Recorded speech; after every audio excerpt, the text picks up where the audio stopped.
E direto eu vejo vários projetos de lei que você vai lá e coloca e tem no Instagram várias páginas, até pessoas de esquerda achando bacana aí vários projetos. Um deles que eu tinha visto é sobre a pensão socioafetiva, né? Que acaba sendo um fenômeno que eu vejo que acontece cada vez mais no Brasil. Inclusive a gente tem um colega que estudou conosco, que ficou morando junto 6 meses com a namorada que tinha um filho, e até hoje, mais de 3 anos, ele tá pagando lá a pensão. Então, o que você acaba vendo disso e por que você Eu tô resolveu? vendo, só o próprio caso que você já me relatou é uma aberração, né?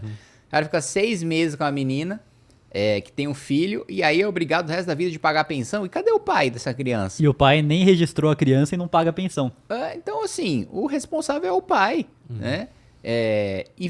Olha, eu nunca recebi tanto elogio de mãe solteira, porque ela fala, porque às vezes você pode imaginar, não, mas isso aí as mães solteiras não vão querer, porque elas vão querer pensão. Pelo contrário, elas estão falando o seguinte: ó, eu não consigo namorar, eu não consigo encontrar um cara, porque todo mundo fica com medo de ter que pagar pensão.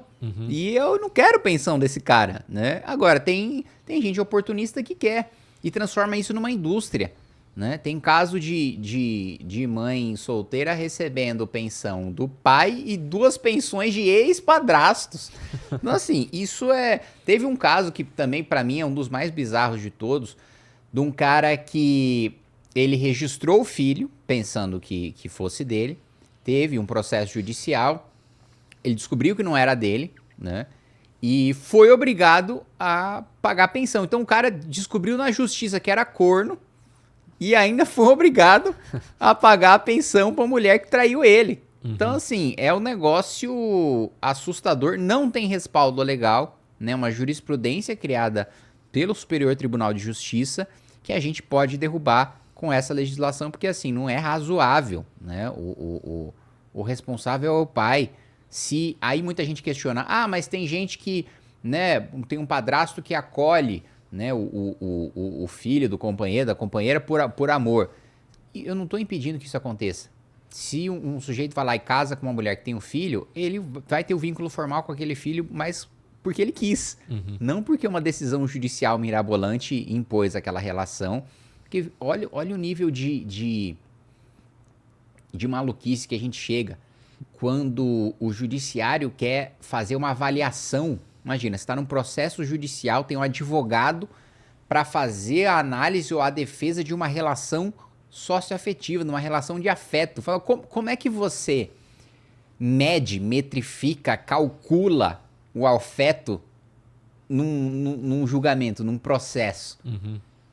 É uma coisa... Bom, quando a gente chega num ponto do judiciário querer definir que é a relação afetiva... Acabou, o que sobrou para a sociedade?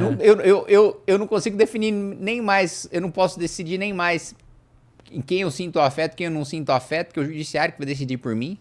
E no processo desse nosso colega, a mãe foi lá e postou e mostrou lá no processo que ele tava tirando foto com a criança no aniversário, pra considerar que tem esse vínculo. Então, Porra, então olha só o nível de bizarrice, né? Olha o incentivo que o judiciário cria de comportamento. Então, se eu tô saindo com uma mãe solteira e tem um aniversário da filha dela, eu não vou tirar foto com a filha dela pra não ter que pagar pensão. Eu vou ter que agir como se eu tivesse nojo da criança. Olha que coisa doentia que incentiva a ser feito por causa de uma decisão dessa. Já vi gente falando, não, que eu vou buscar a criança no colégio, a mãe queria colocar meu nome que eu posso buscar, e eu não quero colocar pra não ter esse vínculo. Tá vendo? Pô, eu não posso pegar o filho da criança. A criança perde, a mulher perde, o homem perde, todo mundo perde isso aí. Só quem ganha é uma minoria de oportunista que quer ver essa pensão acontecendo e a maluquice da cabeça de ministro do STJ. Já teve até um advogado, o João Senzi, que veio aqui e comentou que já teve um caso onde foi caracterizado divisão de bens em um web namoro. Porque tinha...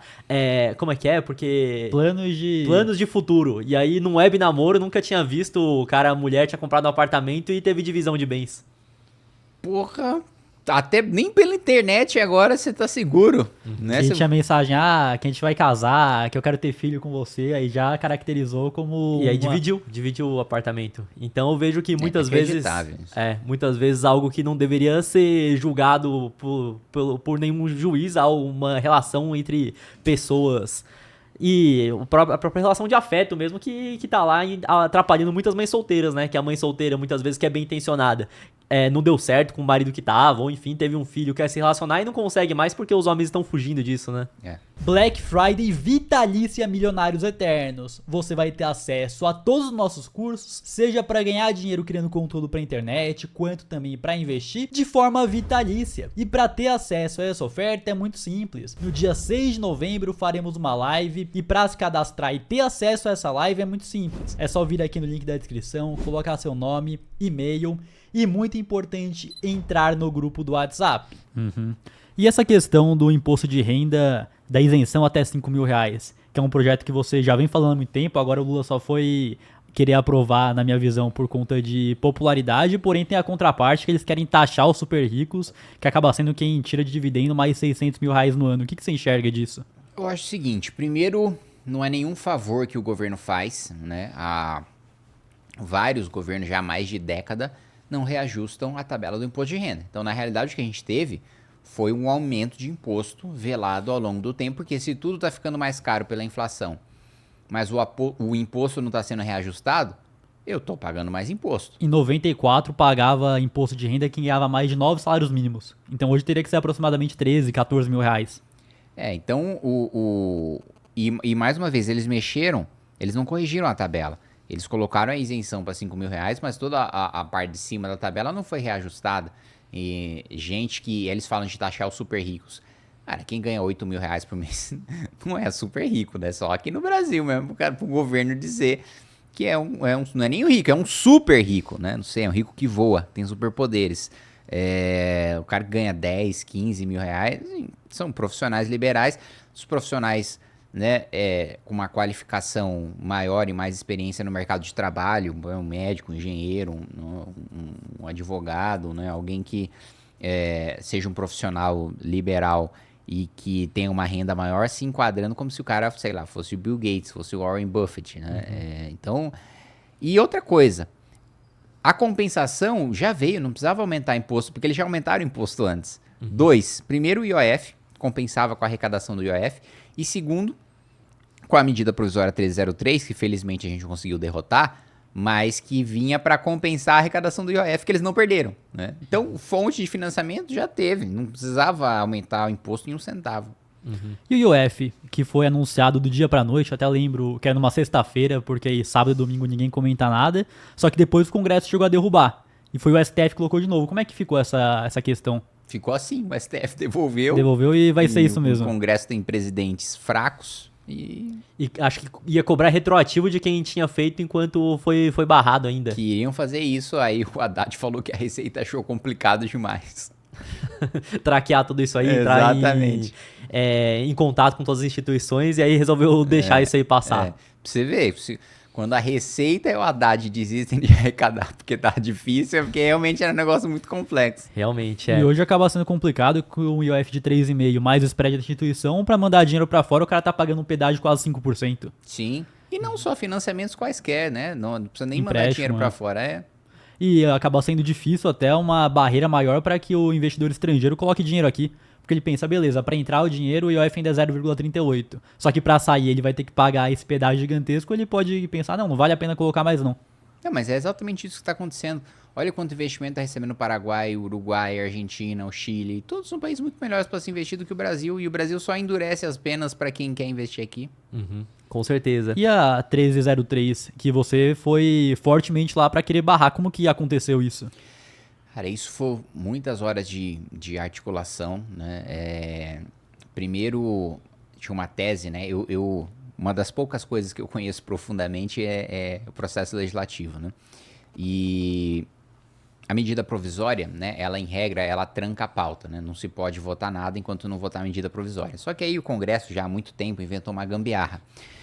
Que é o seguinte, para não trancar a pauta, para o Congresso poder votar outras coisas antes de votar a medida provisória, eles fingem que a medida provisória não chegou. Então o presidente da Câmara, ele lê a medida provisória só quando ele quer votar. Fala, recebemos a medida provisória, só que já tá lá na caixa de correio da Câmara há meses. Então, na 1303, né, era um dia antes, ou no próprio dia em que ela caducava, perdia efeitos, que o presidente da Câmara leu. Falou, recebemos aqui, recebeu no último dia.